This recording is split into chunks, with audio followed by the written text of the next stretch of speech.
हाँ तो मेरे प्यारे बच्चों, कैसे हो आप सब। मैं मिशन 2 वाले सर आप सभी का स्वागत करते हैं इस यूट्यूब चैनल मिशन 2 पर। तो आज हम मैट्रिक बोर्ड परीक्षा 2025 के लिए मोस्ट इंपॉर्टेंट ऑब्जेक्टिव क्वेश्चन को बताने वाले हैं, जो कि आपके एग्जाम में कई बार रिपीट हुआ है। तो रिपीटेड क्वेश्चन को बताने वाले हैं, इंपॉर्टेंट क्वेश्चन को बताने वाले, जो आपके 10th बोर्ड एग्जाम 2025 के लिए काफी इंपॉर्टेंट है। माय डियर, आप लोगों को हम इसमें आप लोग को सोशल साइंस का और साइंस का क्वेश्चन को करवाने वाले हैं, जिसमें से आपको 10-10 क्वेश्चन बताएंगे। ठीक है, और आप लोग इसमें एक छोटा सा टेस्ट दे देना। ठीक है, और आप एक अनुमान लगा लेंगे कि आप लोग ये 20 क्वेश्चन में से, टोटल क्वेश्चन इसमें कितने पूछेंगे हम, तो 20 क्वेश्चन पूछेंगे, और 20 में से आप लोग कितना आंसर कर पा रहे हो, ये आप लोग एक अनुमान लगाना। इससे आपको पता चल पाएगा कि आपकी तैयारी कहां तक हुई है। जो भी आप लोग 20 में से जितना नंबर लाओगे वो नीचे कमेंट जरूर कर देना। तो चलिए शुरू करते हैं इस वीडियो को। ठीक है, और पूरे ध्यान से इस वीडियो को देखना और अच्छे से समझने का प्रयास करना। पहला जो क्वेश्चन है, जो कि काफी इंपॉर्टेंट है और कई बार एग्जाम में पूछा गया है। ठीक है, ये आपके 2023 में पूछे गए थे सवाल। मानसून के आगमन के साथ जो फसलें बोई जाती है वे किस फसल के अंतर्गत आती है। तो मानसून का आगमन जब होता है, मानसून जैसे ही आती है, तो उस समय जो फसल बोई जाती है वो किस प्रकार की फसल होती है। खरीफ फसल, जायद फसल, रबी फसल, या इनमें से कोई नहीं। तो इसका उत्तर आप लोग करो। हर क्वेश्चन में हम आपको 1 से 2 सेकंड देंगे। ठीक है, 2 से 3-4 सेकंड देंगे, उसमें आप लोग को उत्तर कर देना है। चलिए, इसका जो राइट उत्तर हो जाएगा आप लोगों का खरीफ फसल। ठीक है, मानसून का आगमन, जैसे ही मानसून आता है तो उस समय जो फसल बोया जाता है वो खरीफ फसल के अंतर्गत आता है। किस फसल के अंतर्गत? खरीफ फसल के अंतर्गत। और हर बार आप लोग का खरीफ फसल, रबी फसल, जायद फसल से क्वेश्चन बनता है, तो ये एक बार आप लोग देख लेंगे ये तीनों के बारे में। आगे बढ़ते हैं, नेक्स्ट सवाल हम लोग दूसरा नंबर। पवन और सौर ऊर्जा संसाधनों की बहुतायत भारत के किस राज्य में अधिक पाई जाती है? ठीक है, तो उत्तर प्रदेश, राजस्थान, झारखंड, मध्य प्रदेश। इसका उत्तर आप लोग सही से करो। जो पवन ऊर्जा है, सौर ऊर्जा, जहां पे ज्यादा से ज्यादा उत्पादन किया जाता है, ठीक है, कहां पे किया जाता है, कौन से राज्य में? तो इसका जो राइट उत्तर हो जाएगा आप लोगों का राजस्थान, है ना। राजस्थान में जो है पवन ऊर्जा ज्यादा वहां पे उत्पादन किया जाता है, और सौर ऊर्जा का। ठीक है, आगे देखते हैं नेक्स्ट। यहां पर जल और उर्वरकों के अधिक और अविवेकपूर्ण प्रयोग से किस प्रकार की समस्याएं पैदा हो गई है? ठीक है, तो जल का ज़्यादा उपयोग या फिर उर्वरक, जितने भी सल्फेट वगैरह होते हैं, उनका हम लोग अधिक प्रयोग कर देते हैं। अविवेकपूर्ण मतलब हम लोग दिमाग नहीं लगाते हैं, और मतलब ज़्यादा से ज़्यादा उर्वरक यूज कर देते हैं, ज़्यादा से ज़्यादा पानी भी यूज कर देते हैं। तो इससे किस प्रकार की समस्या पैदा होती है? जलाक्रांतता, सूक्ष्म पोषक तत्वों की कमी, लवणता, इनमें से सभी।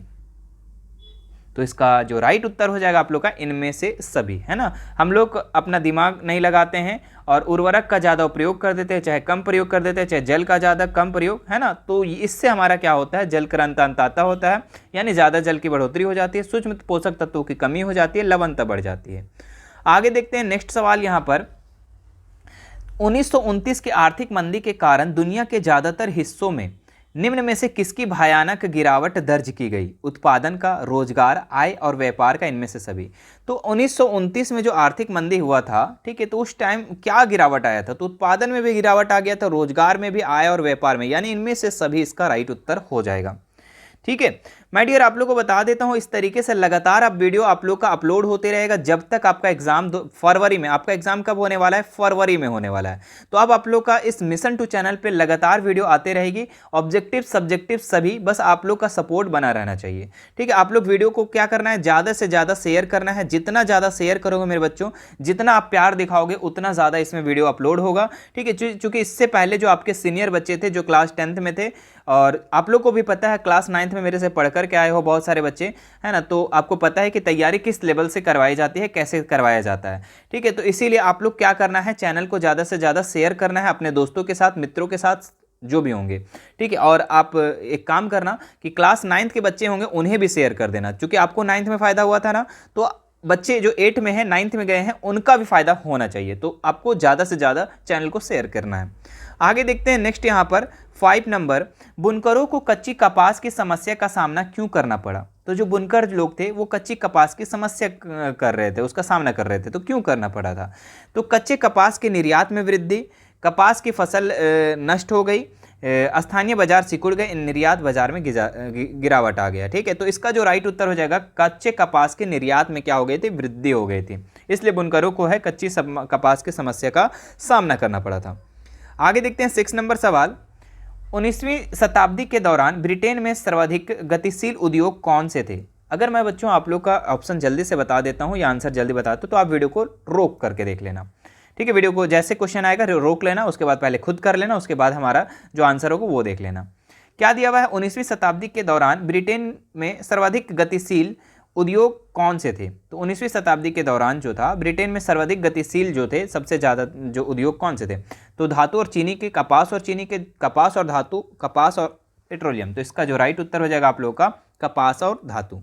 आगे देखते हैं नेक्स्ट सवाल यहाँ पर, मुद्रण तकनीक सबसे पहले कहाँ विकसित हुई थी? तो मुद्रण तकनीक जो आपके पेपर में छपाई होता है वो सबसे पहले कहाँ विकसित हुआ था? तो भारत में, चीन में, फ्रांस में, यूरोप में। तो इसका जो राइट उत्तर हो जाएगा आप लोग का चीन, ऑप्शन नंबर 2 है ना। आगे देखते हैं नेक्स्ट सवाल यहाँ पर, निम्न जातीय आंदोलनों के मराठी प्रणेता कौन थे जिन्होंने अपनी पुस्तक गुलामगिरी में जाति प्रथा के अत्याचारों पर लिखा है? ज्योतिबा फुले, राजा राम मोहन राय, बंकिम चंद्र, बाल गंगाधर तिलक। तो इसका जो राइट उत्तर हो जाएगा आप लोग का पहला नंबर है ना, ज्योतिबा फुले है ना। गुलामगिरी में जातीय प्रथा के अत्याचारों पर यही लिखे थे है ना। तो गुलामगिरी पुस्तक किसका था? तो ज्योतिबा फुले का, ये भी याद रखेंगे और ये मराठी प्रणेता थे। आगे देखते हैं नेक्स्ट सवाल यहाँ पर, समाप्यता के आधार पर संसाधनों को 2 भागों में बांटा जाता है, उनके नाम क्या क्या है? तो समाप्यता के आधार पर जैव अजैव, नवीकरणीय अनवीकरणीय, विकसित एवं संचित या फिर राष्ट्रीय अंतर्राष्ट्रीय। तो इसका जो राइट उत्तर हो जाएगा नवीकरणीय और अनवीकरणीय है ना। समाप्यता के आधार पर जो है संसाधन को 2 भागों में बांटा गया था। और जैव अजैव जो है ये किस आधार पर 2 भागों में बांटा गया था? तो ये उत्पत्ति के आधार पर। अगर बोला जाए उत्पत्ति के आधार पर संसाधन कितने प्रकार के हैं तो आपको बोलना है जैव और अजैव। आगे देखते हैं नेक्स्ट डियर, यहाँ पर क्या दिया हुआ, संसाधनों के अंधाधुंध शोषण से किस प्रकार का वैश्विक परिस्थिति संकट पैदा हो गया? तो संसाधन, देखिए संसाधन तो आप लोग को पता है हमारे अर्थव्यवस्था में है ना, संसाधन बहुत ही सीमित है और मनुष्य की आवश्यकताएं अधिक है। अब संसाधन को जब अंधाधुंध प्रयोग कर देंगे तो उससे किस प्रकार के संकट पैदा होगा? भूमंडलीय तापन होगा, ओजोन परत क्षय होगा, पर्यावरण प्रदूषण होगा, या इनमें से सभी होगा? तो इसका जो राइट उत्तर हो जाएगा इनमें से सभी है ना। संसाधन हमारे पृथ्वी पर बहुत ही सीमित है, उसको हम लोग सही यूज करेंगे है ना, पूरा पूर्ण उपभोग करेंगे। बात समझ में आ रही है? चलिए आगे देखते हैं नेक्स्ट। यहाँ से साइंस का क्वेश्चन स्टार्ट हो जाता है। क्या है, जब प्रकाश की किरण हवा से कांच में जाती है तो वह मुड़ जाती है। कैसे मुड़ जाती है? अभिलंब के समांतर, अभिलंब की ओर, अभिलंब से दूर, इनमें से कोई नहीं। तो इसका जो राइट उत्तर हो जाएगा अभिलंब की ओर, ठीक है। जब प्रकाश जो है विरल माध्यम से सघन माध्यम है ना, क्या बोल रहा है, प्रकाश की किरण हवा से कांच में आती है, हाँ, विरल माध्यम से सघन माध्यम की तरफ आती है तो ये क्या होता है? तो अभिलंब की ओर मुड़ जाता है। लेंस की क्षमता का एसआई मात्रक क्या है? देखिए काफी लॉलीपॉप क्वेश्चन है और सभी बच्चे इसका जवाब जरूर देंगे, ठीक है। कि लेंस का जो एसआई मात्रक है ना, ये आपका डायोप्टर है। क्या है? डायोप्टर। अब यहाँ पे बहुत सारे चीज हैं, इनका क्या क्या एसआई मात्रक है? देखिए जूल किसका मात्रक है? तो जूल जो है कार्य का है ना। काजू याद भी करवाए थे क्लास 9th में हम। वाट किसका मात्रक है? तो शक्ति है ना। शक्तिमान क्या करता है? सबका वाट लगा देता है। ऐसे ऐसे ट्रिक से हम लोग लगभग क्लास 9th में भी अच्छे से याद किए थे। आगे बढ़ते हैं मेरे बच्चों, नेक्स्ट सवाल। और हाँ डियर, आप लोग देखो जितना प्यार दिखाओगे ना, जितना शेयर करोगे, जितना कमेंट करोगे ना, मैं बहुत ही जल्द आप लोग के लिए डेली लाइव आप लोग के सामने हम लेंगे फिर, ठीक है। तो आपको थोड़ा सा सपोर्ट दिखाना है यहाँ पर। जितना दिखाओगे, लाइव स्टार्ट होगा, लाइव में आप जितना ज़्यादा पढ़ोगे ना उतना आप घर में नहीं पढ़ोगे, ठीक है। तो लाइव में आपको बहुत बेनिफिट होगा, इसलिए आप लोग क्या करना है, वीडियो को ज़्यादा से ज़्यादा शेयर करना है। क्या है, हमारे नेत्र में लेंस होता है, किस प्रकार का लेंस होता है? उत्तल, अवतल, समतल, द्विफोक्सी। तो हमारे हमारे नेत्र में जो लेंस होता है उत्तल पर होता है, ठीक है। चलिए आगे देखते हैं। आंख के लेंस की वक्रता त्रिज्या को नियंत्रित करती है, कौन करती है? पुतली, दृष्टिपटल, पंचमाभी पेशियां, परितारिका। तो आंख की जो लेंस की वक्रता त्रिज्या को कंट्रोल जो करती है वो करता है, कौन करता है? जल्दी से बताओ आंसर। पचमाभी पेशियां, जी हाँ, पचमाभी पेशियां इसका राइट उत्तर हो जाएगा, ठीक है। चलिए आगे देखते हैं नेक्स्ट सवाल। यहाँ पर स्पष्ट दूरी की अधिकतम दूरी का मानक मान है। तो देखिए अस्पष्ट दूरी, एक मानव का अस्पष्ट दूरी की अधिकतम दूरी पूछ रहा है, यहाँ पे न्यूनतम नहीं बोला, अधिकतम। तो अधिकतम जो होता है वो कितना होता है, 25 सेंटीमीटर, 2.5 सेंटीमीटर, 25 मीटर या अनंत। तो अधिकतम दूरी जब कोई पूछेगा बच्चों तो वो अनंत होगा। लेकिन लेकिन लेकिन अगर न्यूनतम दूरी बोलेगा, एक मानव की अस्पष्ट दूरी की न्यूनतम दूरी कितनी है, तो वो आप बोलना 25 सेंटीमीटर। तो दोनों चीज़ों को याद रखेंगे, अगर अधिकतम पूछेगा तो आपको अनंत बताना है, और अगर न्यूनतम पूछेगा तो आपको 25 सेंटीमीटर बताना है। बात समझ में आया? बिल्कुल।